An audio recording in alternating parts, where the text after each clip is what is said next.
इस वीडियो में हम समझने की कोशिश करेंगे कि पॉलिटिशियंस रिलीजन को इतना इम्पोर्टेंट क्यों समझते हैं। ऐसे हर दिन हम देखते हैं कि ऐसे बयान क्यों आते हैं जिससे कि लोगों की धार्मिक आस्था को ठेस पहुंचती है और रिलीजन इलेक्शन टाइम में एक बहुत बड़ा मुद्दा बन जाता है। ये दोनों रिलीजन एंड पॉलिटिक्स या धर्म और राजनीति इतने इंटरमिक्स्ड क्यों हैं? और ये आज से नहीं, इतिहास से, जब से इतिहास में रिलीजन और है तब से ही इसमें पॉलिटिक्स का एक बड़ा रोल है। ये पॉलिटिशियंस कहाँ हमारी भावनाओं से खेलते हैं, इस बात का जवाब भी हमें आगे इस वीडियो में मिलने वाला है। तो पहले हम समझते हैं राजनीति को। जैसा कि ये वर्ड कहता है राज और नीति, मतलब राज करने के लिए कुछ नियमों का पालन करना होगा, उसे कहते हैं राजनीति। नीति मतलब मॉरलिटी नहीं, नैतिकता नहीं, क्या अच्छा है, ये बुरा है, ये अच्छा है। नीति का इससे कोई मतलब नहीं है। नीति या नियमों का एक ही मकसद होता है, किसी विशेष उद्देश्य की पूर्ति। और यहाँ पर विशेष उद्देश्य क्या है? राज करना, सत्ता हासिल करना, सत्ता को बनाए रखना, राज्य को बढ़ाना, विस्तार देना। तो ये तीन मकसद होते हैं राज के, नीति के। तो राजनीति हमें समझ में आ गई कि हमें राज्य प्राप्त करना है। और लोकतंत्र में अगर आपको राज्य प्राप्त करना है तो कैसे प्राप्त करेंगे हम? लोगों की सहमति से। अगर लोगों की सहमति चाहिए तो लोगों के एक एक लोग को, एक एक इंसान को समझाना पड़ेगा। अगर एक एक बंदे को आप समझाने जाओगे तो कैसे समझाओगे? सबकी नीड अलग, सब कुछ अलग।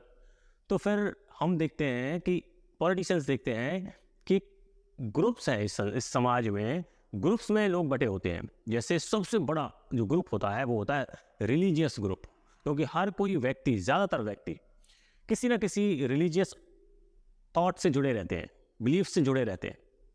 उनका कोई ना कोई धार्मिक विश्वास होता है। तो उस विश्वास के साथ सब जुड़े हुए होते हैं। तो पॉलिटिशियंस क्या करते हैं? उस विश्वास को ही टारगेट करते हैं।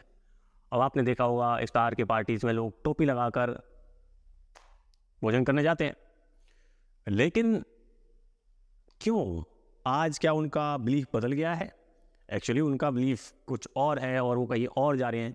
एक्चुअली वो रिलीजन का उपयोग कर रहे हैं उस टोपी को लगाकर। जो कम सोचने वाले लोग हैं, जो क्रिटिकल थिंकिंग नहीं रखते हैं, जो बस जो देखते हैं वो उसको मान लेते हैं, ऐसे लोगों को एक मैसेज दिया जाता है, देखो मैं आपकी तरह, जो बिलीफ आपके हैं वो मेरे हैं, मैं इनका सम्मान करता हूँ, मुझे भी बिल्कुल ही अच्छे लगते हैं। तो ये एक सबकॉन्शियसली मैसेज जाता है लोगों के बीच में, जिसकी वजह से लोग उस राजनेता से जुड़ा हुआ महसूस करते हैं।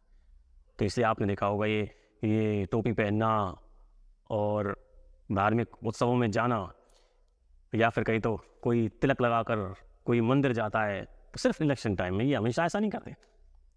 तो ये इलेक्शन टाइम में ज़्यादातर जो बरसाती मेंढक होते हैं, वैसे अपने अपने टारगेटेड ऑडियंस को, जैसे हम यूट्यूब वीडियोज़ में देखते हैं, ऐसे वो टारगेटेड ग्रुप्स को टारगेट करते हैं, उनको एक्चुअली में बेवकूफ़ बनाने के लिए।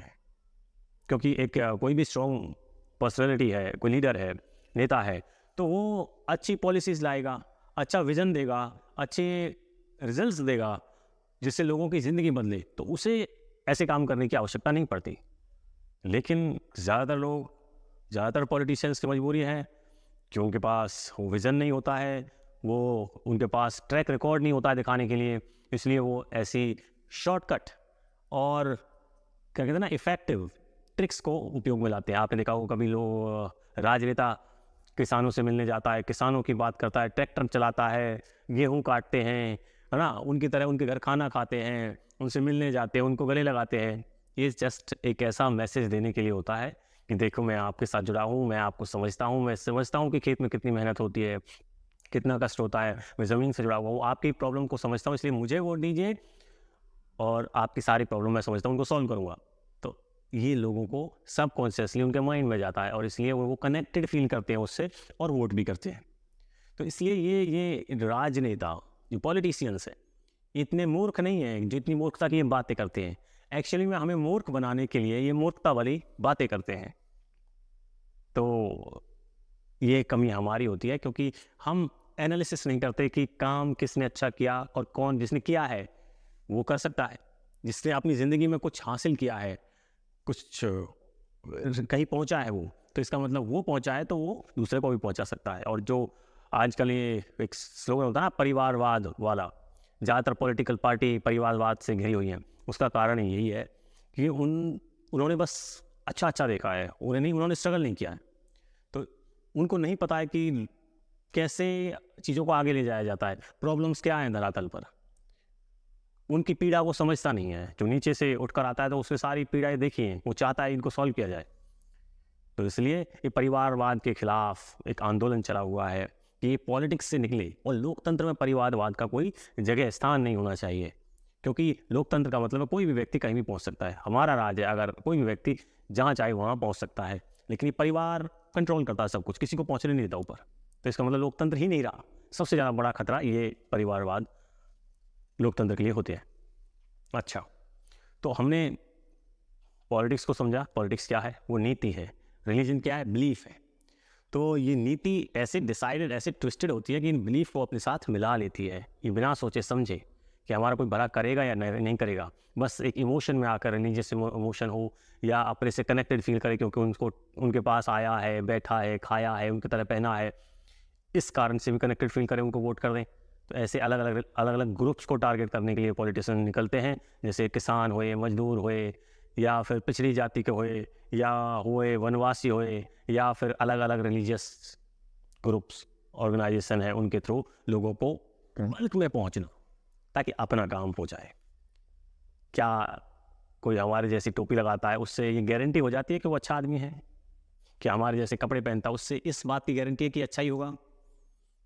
क्या हमारे जैसी मान्यताएं हैं, मान लीजिए आप जिस गॉड को मानते हैं उसको ही मैं मानूं, तो क्या ज़रूरी है कि आप मेरे जैसे हों, मैं आपके जैसा हूँ? सबके थॉट अलग होते हैं।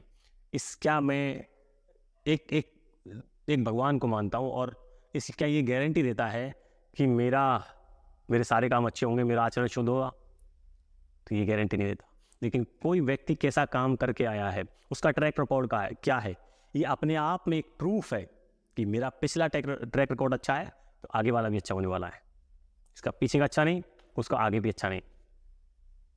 तो आशा है कि इससे कुछ समझ में आया होगा, हमें आइडिया मिला होगा कि कैसे हमें अपना वोट किस आधार पर कास्ट करना है। इन बिलीफ्स और इन शॉर्टकट्स के चक्कर में नहीं, अपना काम देखकर करेंगे तो इससे हमारा भला होगा। जय हिंद, जय भारत।